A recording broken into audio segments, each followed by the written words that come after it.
খড়ের গাদায় মিলল এক মহিলার অগ্নিদগ্ধ মৃতদেহ। চাঞ্চল্যকর ঘটনাটি ঘটেছে দক্ষিণ ২৪ পরগনার ফলতায়। পুলিশ মৃতদেহ উদ্ধার করে তদন্ত শুরু করেছে ইতিমধ্যেই। খুন করে কি পরিচয় গোপনের চেষ্টায় দেহ আগুনে পুড়িয়ে দেওয়া হয়েছে, সেই নিয়ে প্রশ্ন উঠছে। পুলিশ ও স্থানীয় সূত্রে জানা গিয়েছে, ফলতার গোপালপুর গ্রাম পঞ্চায়েত এলাকায় বুধবার সকালে এই ঘটনা ঘটতে দেখা গেছে। জনবসতিপূর্ণ এলাকার অদূরে একটি নির্জন জায়গা রয়েছে, সেখানেই বুধবার সকালে ছাইচাপা আগুন দেখা যায়। স্থানীয় বাসিন্দারা সেই আগুন দেখে সেখানে পৌঁছায়। দেখা যায় ওই নিভু নিভু আগুনে এক মহিলার জ্বলন্ত মৃতদেহ পড়ে আছে। ঘটনা দেখেই এলাকায় শোরগোল পড়ে যায়। পুলিশে খবর দেন স্থানীয়রাই।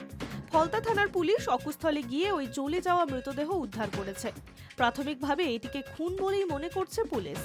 খড়ের গাদায় আগুন লাগিয়ে দিয়ে ওই মৃতদেহ পোড়ানো হয়েছে। তাহলে কি ওই মহিলার পরিচয় লুকোনোর জন্যই এই কাজ, সেই নিয়ে প্রশ্ন উঠছে। পুলিশের প্রাথমিক অনুমান, এই কাজ একার পক্ষে করা সম্ভব নয়, একাধিক ব্যক্তি এই কাজের সঙ্গে যুক্ত রয়েছে। দেহটি সম্পূর্ণভাবে জ্বলে যাওয়ায় কোনোভাবেই তাকে বাঁচানো যায়নি।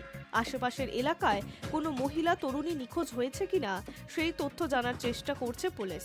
ওই নির্জন জায়গায় গ্রামের লোকজন খুব একটা যায় না, সেই সুযোগকেই কি কাজে লাগিয়েছে দুষ্কৃতীরা? গোটা ঘটনায় এলাকায় আতঙ্ক ছড়িয়ে পড়েছে, আর তথ্য সংগ্রহের জন্য অকুস্থল ঘিরে রেখেছে পুলিশ। সেখান থেকে নমুনা সংগ্রহের কাজ চলছে।